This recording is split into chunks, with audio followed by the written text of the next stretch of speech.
ನಮ್ಮ ದೇವರು ಕರ್ತನಾದ ಯೇಸು ಕ್ರಿಸ್ತನ ನಾಮದಲ್ಲಿ ಅನುದಿನದ ಆಹಾರ ಪ್ರಿಯರಿಗೆ ಪ್ರೀತಿಯ ಶುಭಾಶಯಗಳು.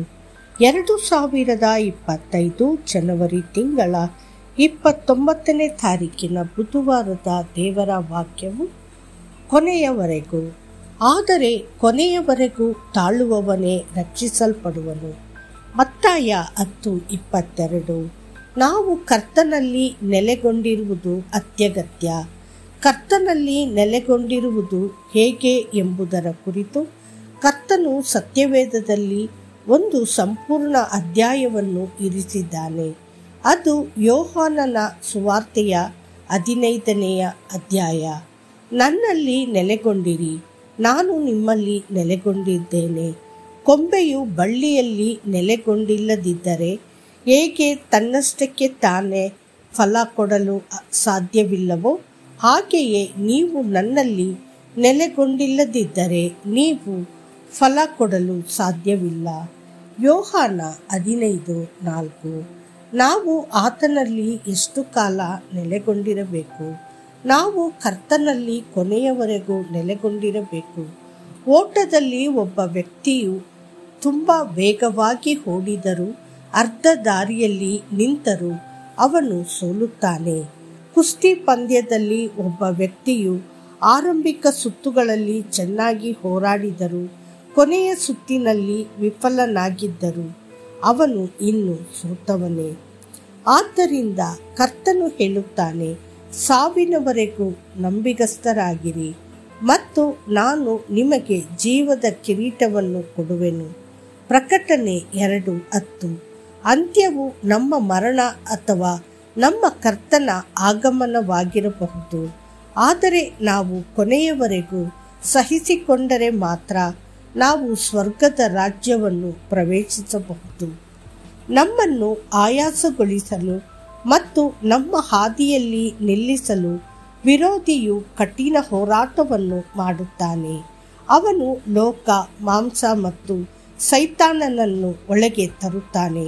ಅವನು ದ್ವೇಷ ಮತ್ತು ದ್ವೇಷದ ಆತ್ಮವನ್ನು ಹೊರಹಾಕುತ್ತಲೇ ಇರುತ್ತಾನೆ. ಕರ್ತನಾದ ಯೇಸು, ನನ್ನ ಹೆಸರಿನ ನಿಮಿತ್ತ ನಿಮ್ಮನ್ನು ಎಲ್ಲರೂ ದ್ವೇಷಿಸುವರು, ಆದರೆ ಕೊನೆಯವರೆಗೂ ಸಹಿಸಿಕೊಳ್ಳುವವನು ರಕ್ಷಿಸಲ್ಪಡುವನು. ಮತ್ತಾಯ 10:22.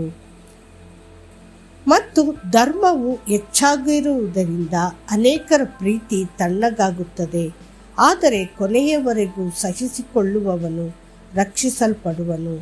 ಮತ್ತಾಯ 24:12-13. ಸೈತಾನನು ಪ್ರಲೋಭನೆಯನ್ನು ತಂದಾಗ ತನ್ನ ಪ್ರೀತಿಯೊಂದಿಗೆ ನಮ್ಮ ಬಳಿಗೆ ಬರುತ್ತಾನೆ.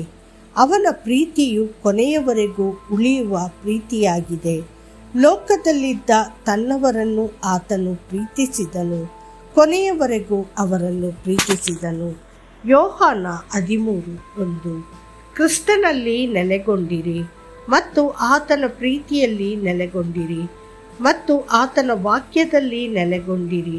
ಕರ್ತನು ಹೇಳುತ್ತಾನೆ, ನೀವು ನನ್ನಲ್ಲಿ ನೆಲೆಗೊಂಡಿದ್ದರೆ ಮತ್ತು ನನ್ನ ವಾಕ್ಯಗಳು ನಿಮ್ಮಲ್ಲಿ ನೆಲೆಗೊಂಡಿದ್ದರೆ ನೀವು ಬಯಸಿದ್ದನ್ನು ಕೇಳುವಿರಿ, ಅದು ನಿಮಗೆ ಆಗುತ್ತದೆ. ಯೋಹಾನ 15:7.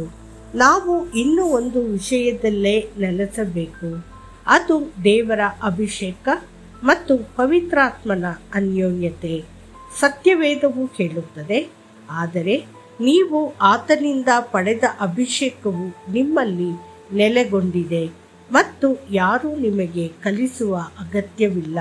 ಆದರೆ ಅದೇ ಅಭಿಷೇಕವು ನಿಮಗೆ ಎಲ್ಲದರ ಬಗ್ಗೆ ಕಲಿಸುತ್ತದೆ. 1 ಯೋಹಾನ 2:27. ದೇವರ ಮಕ್ಕಳೇ, ನೀವು ಕರ್ತನನ್ನು ಹಿಡಿದು ಎಲ್ಲ ಸಂದರ್ಭಗಳಲ್ಲಿಯೂ ಆತನಲ್ಲಿ ನೆಲೆಗೊಂಡಿರುವಿರಾ ಮತ್ತು ಕೊನೆಯವರೆಗೂ ಸಹಿಸಿಕೊಳ್ಳುವಿರಾ. ಆಗ ನೀವು ಖಂಡಿತವಾಗಿಯೂ ಜೀವದ ಕಿರೀಟವನ್ನು ಪಡೆಯುವಿರಿ. ಮತ್ತಷ್ಟು ಹೆಚ್ಚಿನ ಧ್ಯಾನಕ್ಕಾಗಿ, ಯಾರಾದರೂ ನನ್ನಲ್ಲಿ ನೆಲೆಗೊಂಡಿಲ್ಲದಿದ್ದರೆ ಅವನು ಕೊಂಬೆಯಂತೆ ಹೊರಗೆ ಹಾಕಲ್ಪಟ್ಟು ಒಣಗಿ ಹೋಗುವನು ಮತ್ತು ಅವರು ಅವುಗಳನ್ನು ಒಟ್ಟುಗೂಡಿಸಿ ಬೆಂಕಿಯಲ್ಲಿ ಹಾಕುತ್ತಾರೆ ಮತ್ತು ಅವು ಸುಟ್ಟು ಹೋಗುತ್ತವೆ. ಯೋಹಾನ 15:6. ಕರ್ತನು ನಿಮ್ಮನ್ನು ಆಶೀರ್ವದಿಸಲಿ. ಆಮೇನ್.